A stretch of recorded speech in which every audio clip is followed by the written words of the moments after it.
আলহামদুলিল্লাহ, অবশেষে Italy work visa প্রসেসিংয়ের সকল সমস্যা ও জটিলতার সমাধান হতে যাচ্ছে এবং দীর্ঘ 1 থেকে 2 বছরের প্রতীক্ষার অবসান হতে যাচ্ছে। ইতালি এম্বাসিতে আটকে থাকা ওয়ার্ক ভিসা আবেদনের ফলাফল আসতে শুরু করেছে। প্রিয় দর্শক, আসসালামু আলাইকুম ওয়া রাহমাতুল্লাহি ওয়া বারাকাতুহু। আশা করছি আপনারা সবাই পরম করুণাময় আল্লাহর অশেষ মেহেরবানিতে সুস্থ আছেন, নিরাপদে আছেন। এক্সপ্লোর উইথ ফরহাদ ইউটিউব চ্যানেলের পক্ষ থেকে আপনাদের সবাইকে স্বাগত জানাচ্ছি। আমি ফজলুল করিম ফরহাদ।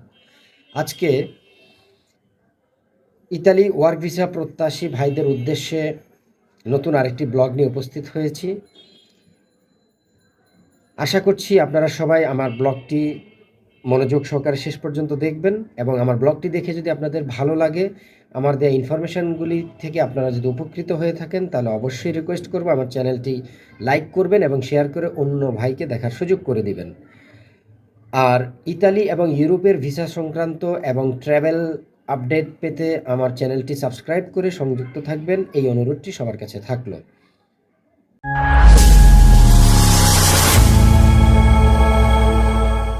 প্রিয় দর্শক, চলুন এবার আজকের ব্লগের মূল আলোচ্য বিষয় নিয়ে কথা বলা শুরু করা যাক। আলহামদুলিল্লাহ, আল্লাহ সুবহানাহু ওয়া তাআলার অশেষ মেহেরবানিতে ইতালি ওয়ার্ক ভিসা প্রত্যাশীদের দীর্ঘ 1 থেকে 2 বছরের প্রতীক্ষার অবসান ঘটতে যাচ্ছে। ইতালি ওয়ার্ক ভিসা প্রসেসিংয়ের সকল জটিলতা এবং সমস্যার সমাধান হতে যাচ্ছে এবং আমরা আশা করছি আগামী জানুয়ারি এবং ফেব্রুয়ারি এই 2 মাসের মধ্যে ইতালি এম্বাসিতে আটকে থাকা ওয়ার্ক ভিসা প্রত্যাশীদের ফাইলগুলির একটা ফয়সালা আগামী 2 মাসের মধ্যে ইনশাল্লাহ হয়ে যাবে। 100% না হলেও 70 থেকে 80% ফয়সালা আমরা আগামী 2-3 মাসের মধ্যে পেয়ে যাব। এটা কিভাবে নিশ্চিতভাবে বলতে পারছি, তার কারণ হচ্ছে গত 2 সপ্তাহ ইতালিতে বড়দিনের ছুটি ছিল এবং ক্রিসমাস ডের ভ্যাকেশনে লম্বা একটা ছুটিতে অফিস বন্ধ ছিল। তারপরেও ঢাকাস্থ ইতালিয়ান দূতাবাসের অনুরোধে বা নির্দেশনায় বিএফএস গ্লোবাল সীমিত পর্যায়ে কার্যক্রম চালু রেখেছে এবং রিটার্ন পাসপোর্টের পুনরায় জমা নেওয়া এবং রিটার্ন পাসপোর্টে যারা ভিসাপ্রাপ্য তাদের ভিসা ডেলিভারি কার্যক্রমটি চালু ছিল। সেই সীমিত পরিসরের কার্যক্রমেই আমরা দেখতে পেয়েছি প্রতিদিন 20, 40, 50, ইভেন 100-150 পর্যন্ত লোক পুনরায় পাসপোর্ট সাবমিট করার কল পেয়েছেন এবং পাসপোর্ট সাবমিট করেছেন। এর মধ্যে অনেক ভাইয়েরা ভিসা অলরেডি ডেলিভারি পেয়ে গেছেন। এর পাশাপাশি অনেক ভিসা আবেদনকারীদের মোবাইলে SMS চলে আসছে, your passport or document envelope is ready for collection. আবার কারো কারো অনলাইন ট্র্যাকিংয়ে দেখাচ্ছে, please be inform that your visa is ready and submit your passport. এই যে 2 রকমের মেসেজ আসছে, এই মেসেজগুলোর মূলত হচ্ছে আমাদের এম্বাসিতে ওয়ার্ক ভিসা আবেদনগুলির ফলাফল 2 রকম আসছে, সেটা এখন আপনাদেরকে বুঝিয়ে বলছি। ইতালি ওয়ার্ক ভিসা প্রত্যাশী যারা এম্বাসিতে ফাইল সাবমিট করে রিটার্ন পাসপোর্ট হাতে নিয়ে অপেক্ষায় আছেন, তারা একটা বেশি স্পষ্টভাবে বুঝে নেবেন, কনফিউজড হবেন না, বিভ্রান্ত হবেন না। এখন ফলাফল আসতে শুরু করেছে। ইনশাল্লাহ আগামী জানুয়ারি ফেব্রুয়ারির মধ্যে ম্যাক্সিমাম আবেদনকারীদের ফলাফল চলে আসবে। কেউ ভিসা পাবেন, কারোবার দুর্ভাগ্যজনকভাবে রিজেক্ট হবে।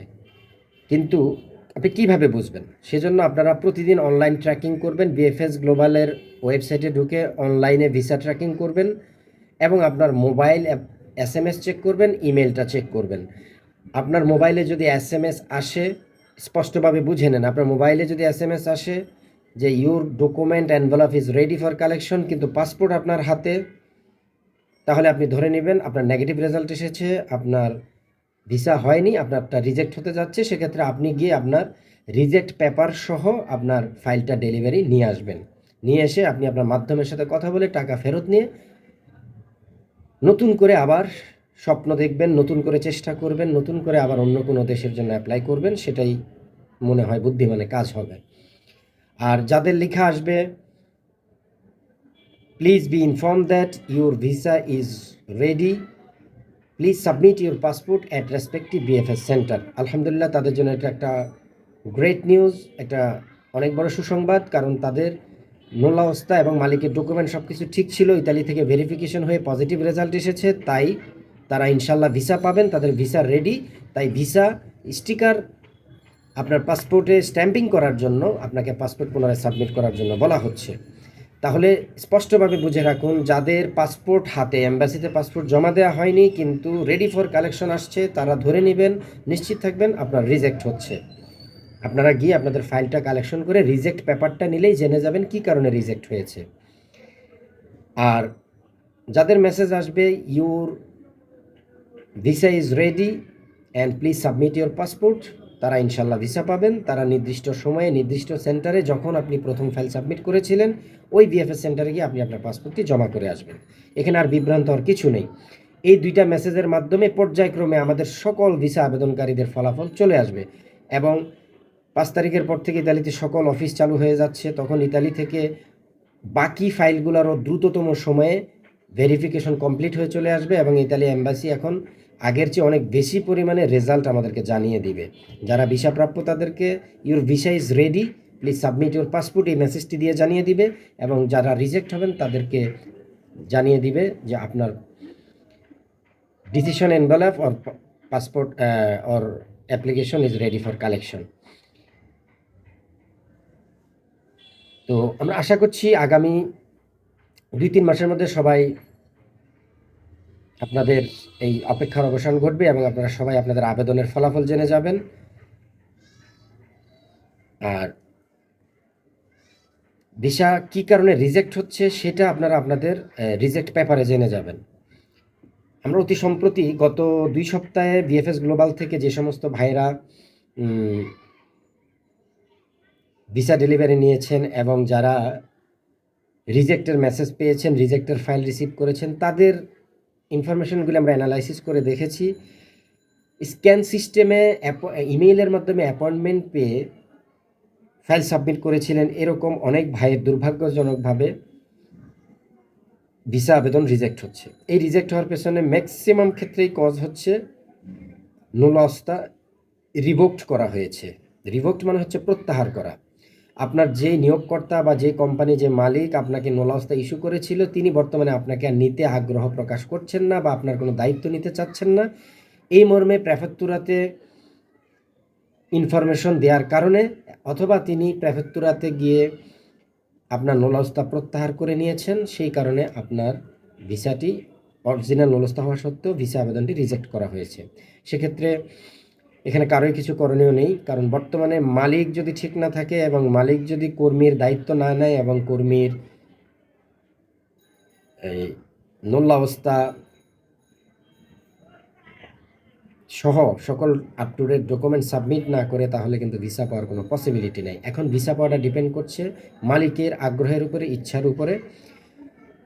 সো প্রত্যেকে যার যার মাধ্যম, যাদের সাথে আপনারা যাদের মাধ্যমে আবেদন করেছেন তাদের মাধ্যমে, অথবা আপনাদের যে লয়ারকে দিয়ে আবেদন করেছেন সেই লয়ারের মাধ্যমে সরাসরি কোম্পানি এবং নিয়োগকর্তা অর্থাৎ মালিকের সাথে সরাসরি যোগাযোগ রাখুন, সুসম্পর্ক রাখুন, যাতে আপনার নোলাস্তাটি প্রত্যাহার না হয় সেই ব্যবস্থা গ্রহণ করুন। তাহলে ইনশাল্লাহ আপনাদের অরিজিনাল নোলস্তা সহ আবেদনগুলি রিজেক্ট হবে না ইনশাল্লাহ। আর যাদের অলরেডি নোলাস্তা অরিজিনাল হওয়ার পরেও মালিক নোলাস্তা প্রত্যাহার করে নিয়েছে, অলরেডি রিভোক্ট করে ফেলেছে, তাদেরগুলি অরিজিনাল অবস্থা হওয়া সত্ত্বেও রিজেক্ট হচ্ছে। এই হচ্ছে বাস্তবতা। আমাদেরকে সবাইকে বাস্তবতা মেনে নিতে হবে। সত্য যত কষ্টই হোক, যত নির্মম হোক, সত্যটা আমাদেরকে মেনে নিতে হবে।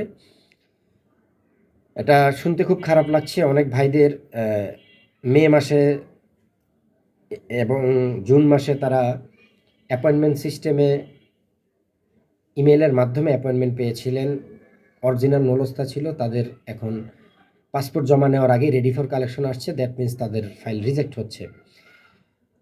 অন্যদিকে আবার অনেকের ডকুমেন্ট অরিজিনাল পাওয়া গেছে, মালিকের ডকুমেন্ট আপ টু ডেট পাওয়া গেছে, তাদের ভিসা রেডি মেসেজ আসছে। তো ভালো মন্দ দুইটা ফলাফলই আসছে এবং ইতালি এম্বাসি খুব দ্রুততম সময়ের মধ্যে আমাদের দীর্ঘদিনের যে ভিসা অ্যাপ্লিকেশন ফাইলের জট, সেই জট ক্লিয়ার করার জন্য তারা যথাসাধ্য চেষ্টা করছে এবং দ্রুততম সময়ে সকল ফলাফল দিয়ে এই সমস্যাগুলি নিষ্পত্তি করার চেষ্টা করছে। তো আপনারা সবাই ধৈর্য ধারণ করবেন, কেউ হতাশ হবেন না। রিজিকের ফয়সালা আল্লাহর হাতে, এবং আল্লাহ সুবহানাহু ওয়া তাআলা আমাদের জন্য উত্তম পরিকল্পনাকারী। তিনি যে ফয়সালা করবেন, তিনি যে পরিকল্পনা আমাদের জন্য করবেন, নিশ্চয়ই সেটা আমাদের সবার জন্য কল্যাণকর হবে। আল্লাহর উপর ভরসা রেখে, তাকদীরের উপর বিশ্বাস রেখে সবাই ধৈর্য ধারণ করবেন। আজকে আর বেশি কথা বাড়াবো না, ভিডিওটি এখানে শেষ করব। তার আগে একটি ইনফরমেশন জানিয়ে রাখি, রিসেন্টলি বিএফএস গ্লোবাল একটি আপডেট দিয়েছে। ইউরো এক্সচেঞ্জ রেট বৃদ্ধি করা হয়েছে। আগে ইউরো এক্সচেঞ্জ রেট ছিল 115 টাকা, এখন করা হয়েছে 120 টাকা। দ্যাট মিন্স সামনে যাদের নোলাউস্তা ভেরিফিকেশন হওয়ার পরে নতুন করে ভিসা আবেদন জমা দেওয়ার জন্য যারা অ্যাপয়েন্টমেন্ট পাবেন, যারা ভিসা আবেদন নতুন করে জমা দেবেন, তাদেরকে ভিসা ফিসটা আগের চেয়ে বেশি দিতে হবে। আগে যেখানে 150 ইউরোতে 17,250 টাকা দিতে হতো, এখন 120 টাকা রেটে দেখা যাচ্ছে। সেক্ষেত্রে আপনাকে আরও কয়েক হাজার টাকা বেশি ফিস দিতে হবে। That's it. এছাড়া বিএফএস গ্লোবাল থেকে আর কোনো আপডেট নেই। সর্বশেষ আপডেট অনুযায়ী ইতালি অ্যাম্বাসি ইতালির প্রেফেক্তুরাগুলোর সাথে নোলাওস্তা দ্রুততম সময় ভেরিফিকেশন করার জন্য সকল প্রেফেক্তুরাতে ইতালি অ্যাম্বাসি যোগাযোগ রক্ষা করছেন, এবং যেই সমস্ত নোলাওস্তা এবং মালিকের ডকুমেন্ট ভেরিফিকেশন কমপ্লিট হয়ে ইতালি অ্যাম্বাসিতে রেজাল্ট আসছে, সেগুলি আবার তারা দ্রুততম সময়ে মেসেজ, ইমেইল এবং মোবাইল কলের মাধ্যমে অ্যাপ্লিক্যান্টকে জানিয়ে দিচ্ছেন। তো তাদের পূর্ব ঘোষিত নোটিশ অনুযায়ী তারা সঠিকভাবে, সুন্দরভাবে বর্তমানে কাজ করছেন। সবাই ধৈর্য ধরুন, ইনশাআল্লাহ আমাদের এই সমস্যার সমাধান হবে। এবং যারা ভিসা পাওয়ার যোগ্য, যাদের ডকুমেন্ট এবং নিয়োগকর্তা কোম্পানির ডকুমেন্ট 100% জেনুইন আছে, অথেন্টিক আছে এবং আপ টু ডেট আছে, যাদের কোনো সমস্যা নেই, ইনশাআল্লাহ তারা ভিসা পাবেন। আর যাদের কোনো সমস্যা থাকবে বা নোলাওস্তা রিভোক করে নেবে মালিক, তাদের রিজেক্ট হবে। এটাই বাস্তবতা। সো সবাই বাস্তবতা মেনে ধৈর্য ধারণ করুন এবং আল্লাহর উপর ভরসা রেখে অপেক্ষা করুন। তো সবাই ভালো থাকবেন, সুস্থ থাকবেন। আমার ভিডিওটি ভালো লাগলে অবশ্যই লাইক, কমেন্ট এবং শেয়ার করবেন। পরবর্তী ভিডিও দেখার আমন্ত্রণ জানিয়ে আজকে এখানে শেষ করছি। আল্লাহ হাফেজ।